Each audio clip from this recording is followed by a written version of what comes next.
Começando mais um vídeo aqui no canal. Pra quem não me conhece, eu me chamo Luísa Passamani e eu produzo um conteúdo aqui pro YouTube e pra todas as outras redes sociais. Vou deixar meu arroba aqui na tela, como sempre, se vocês quiserem acompanhar mais do projeto do Golf 1.4 câmbio manual, mais o conteúdo automotivo, é luisa.garage em todas as outras redes sociais.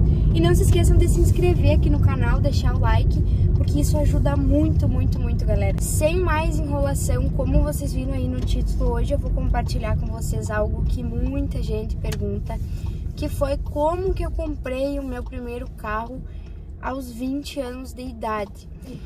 Primeiro, eu acho que é importante eu esclarecer algumas coisas que tem muitas pessoas que não sabem. Tem gente que tá me acompanhando aqui há mais tempo e eu já falei sobre. Mas, galera, primeiro ponto. Hoje eu tenho 26 anos, tá?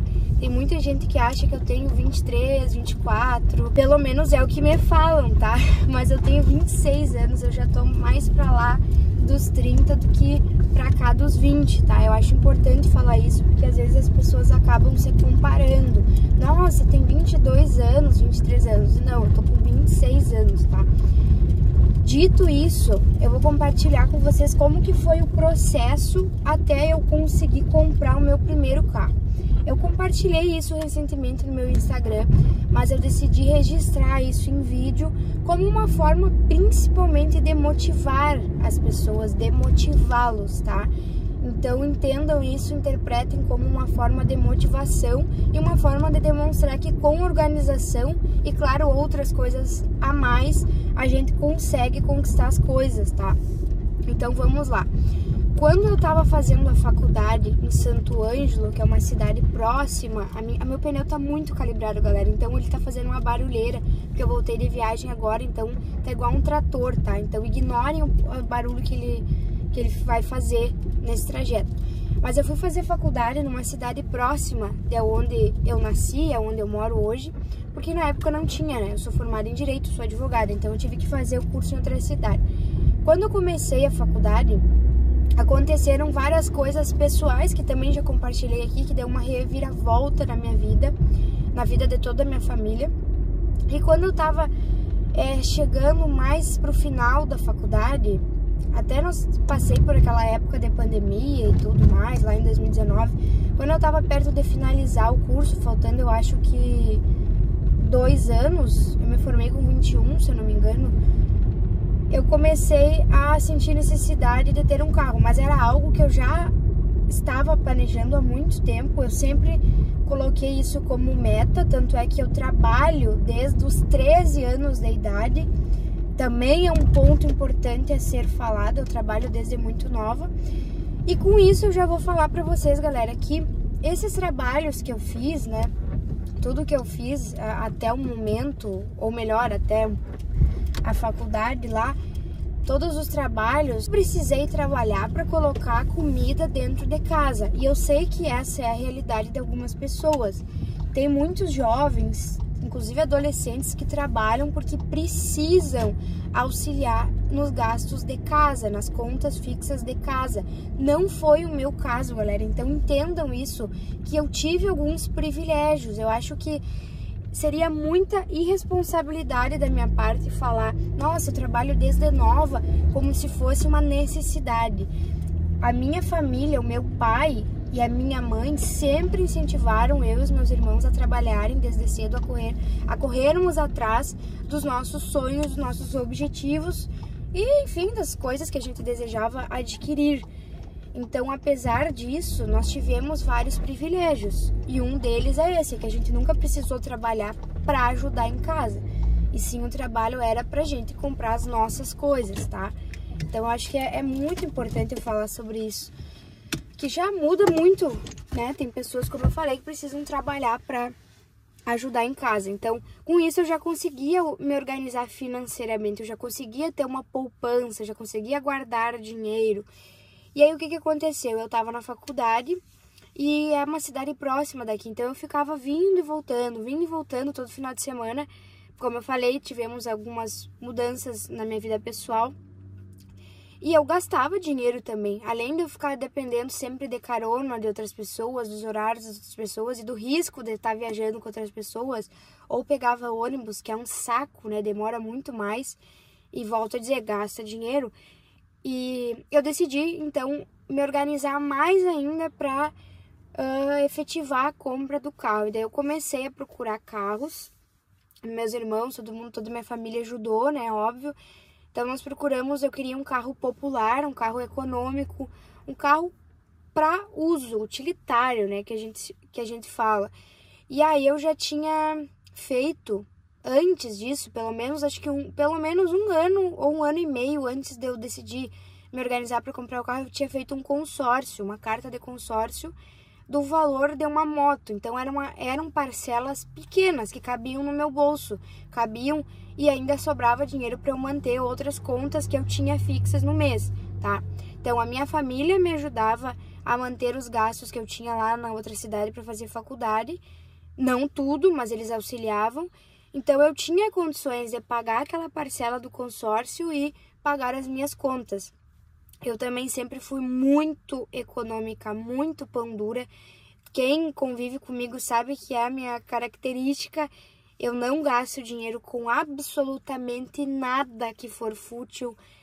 É muito difícil eu comprar alguma coisa sem precisar. Claro que, né, tem exceções, é óbvio, a minha vida não é só ficar guardando dinheiro. Mas é importante falar isso também, que eu sou uma pessoa extremamente econômica, extremamente pão dura. Isso sempre fui, desde muito nova. Então eu sempre guardei dinheiro, sempre tive uma base.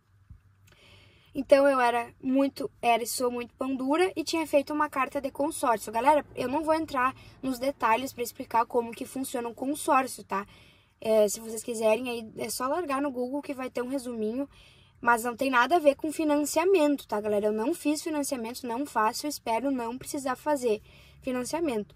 Mas o consórcio, ele tem uma taxa administrativa, na época valia muito a pena, era uma época que todo mundo fazia consórcio, era uma taxa administrativa bem baixa, valia muito a pena, então eu fiz.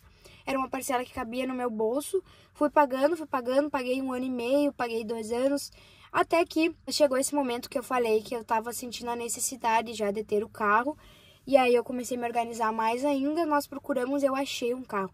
O meu primeiro carro não foi o Golf, eu já compartilhei aqui também, mas caso tenha alguém chegando agora no canal, meu primeiro carro foi um carro popular, foi um Agile 1.4 LTZ, é um carro que infelizmente já saiu de linha, né, é um carro excelente, me atendeu muito bem, é um carro completíssimo, direção hidráulica, ar-condicionado, quente-frio, vidros elétricos, ele era super, super completo o carro. Achei um carro muito inteiro. A pessoa que tinha nem usava o carro, nem viajava, era um carrinho assim, ó, de usar eventualmente na cidade. Então eu achei um carro bom, em bom estado. E contemplei a minha carta de consórcio, tá? Contemplei a carta de consórcio, ela já estava quase quitada quando eu contemplei, porque eu já tinha feito ela, acho que mais pro início da faculdade. A faculdade dura 5 anos, né? Só para vocês terem uma noção dessa linha do tempo. Acho que eu tava mais pro início da faculdade quando eu fiz o consórcio. Eu fui pagando. Quando chegou essa hora de comprar o carro, eu já tava com a carta quase quitada. Então eu contemplei a carta. Contemplar a carta é basicamente pegar o dinheiro da totalidade dessa carta, como se eu tivesse o dinheiro na mão. Claro que aí depois eu segui pagando as parcelas, né? Mas quando a gente contempla a carta é isso, a gente pega essa carta como se tivesse todo o valor disponível à vista e faz o que tiver que ser feito. Então, comprei o carro com a carta de consórcio, tá? O valor do carro foi um pouquinho superior ao valor da minha carta, pouca coisa, mas o fato é que foi dessa forma que eu comprei, com uma carta de consórcio, tá? Comprei o carro, daí fiquei mais um tempinho ali pagando as parcelas e quitei aquela carta de consórcio. Por que eu tô contando isso, galera, e dando ênfase a essa parte, assim, dos privilégios? Porque vocês não têm ideia a quantia de gente que manda mensagem no meu Instagram. Nossa, como? O que tu faz? E eu entendo, de certa forma, eu entendo essa curiosidade. Quando a gente vê uma pessoa nova ou que, né, tem a aparência de ser nova, dá uma curiosidade. Mas o que aquela pessoa faz? E às vezes é por por pura vontade e motivação de também, de repente, fazer a mesma coisa que aquela pessoa faz, traçar o mesmo caminho. Só que, galera, cada um tem uma realidade, cada pessoa nasce, tem coisas que a gente não consegue escolher. Pelo menos onde a gente nasce é muito complicado essa questão. Eu sei que tem uma desigualdade social absurda, tem pessoas que nascem, como eu já falei várias vezes nesse vídeo, precisando trabalhar horrores para ajudar em casa, para ter comida na mesa. É muito diferente do meu caso, que trabalhava para juntar o meu dinheiro, para ter as minhas coisas e pagar contas que não eram absurdas de caras, tá? Então eu quero ser muito franca com vocês, desde o início desse canal eu tô sendo muito sincera com vocês. Eu acho que isso é muito importante pra gente iniciar essa nossa relação. Então o primeiro carro que eu comprei foi dessa forma. Eu adquiri uma carta de consórcio, paguei mensalmente ela. Eu trabalho desde muito nova, desde os meus 13 anos. E deixa eu ver se tem mais alguma coisa relevante. Bom, e aí a partir do primeiro carro, o segundo carro fica muito mais fácil da gente comprar. Eu já sou advogada, né? Já tem bastante tempo que eu trabalho, que eu tô nesse mundo corporativo. Como eu falei, eu já tô com 26 anos, mais pra lá dos 30 do que pra cá dos 20. Então, acho que consegui esclarecer bem toda essa trajetória, tudo que foi feito. Então, meu primeiro carro foi um Agile, depois disso veio o Golf, tá? Espero que tenha motivado vocês, que tenha feito aí vocês... enfim, né, sentirem mais vontade de repente guardar dinheiro, trabalhar mais. Pera aí que tá chegando alguém aqui. Trabalhar mais, galera, assim, ó, eu tive uma época de festa, óbvio, não vou ser hipócrita com vocês. Nossa, gastar com festa, eu sei que é fase, gurizada, eu sei disso. A gente sai, a gente bebe, faz isso, faz aquilo. Hoje, já tem muito tempo, já tem uns 2 anos que eu não bebo mais, que eu não faço absolutamente nada. É uma escolha minha, eu sinto que essa fase já foi muito bem aproveitada. Mas hoje eu não gasto R$1 do meu bolso pra chegar num lugar e sentar e tomar um trago, pra beber horrores. Eu não gasto meu dinheiro com isso. Eu não gasto. Tem vários outros motivos envolvidos, não é só pelo financeiro. Mas pensem bem antes de chegar no final de semana e gastar R$200. Esses R$200 aí podem ser destinados a uma poupancinha. Eu sei que não é o melhor investimento, mas é muito melhor deixar numa poupança do que gastar numa festa, né? Então, assim, pensem bem antes, guardem o dinheiro de vocês, vão trabalhar, vão fazer as correrias de vocês de forma honesta, sem passar por cima de ninguém, sem fazer nada de errado, tá? Do jeito certo, do jeito honesto. Eu tenho certeza que dá certo, tá, galera? E para quem aí tá passando por dificuldade, para quem tem uma realidade muito diferente, eu desejo de coração, de forma genuína, que vocês consigam mudar isso, que vocês tenham força de vontade. Claro que não é só isso que precisa, e eu sei muito bem, mas que vocês tenham motivação, que vocês enxerguem uma possibilidade, uma luz de mudar isso, tá? Seja para conquistar o carro de vocês, seja para conquistar a nave dos sonhos, ou seja para conquistar coisas talvez um pouco menores, tá? Mas eu desejo de coração que vocês tenham motivação e que vocês sigam aí os sonhos de vocês trabalhando, tá, galera? Na internet é tudo muito lindo, parece que as coisas caem do céu e na verdade não é, tá? Tem muito trabalho envolvido, tem muitas noites, tem muitas manhãs aí, madrugadas, muitas coisas envolvidas. Quem trabalha aí, quem tá na correria sabe como que funciona, tá? Espero que vocês tenham entendido, que tenha motivado vocês. Obrigada por ter ficado até o final. Em breve eu volto. Tchau!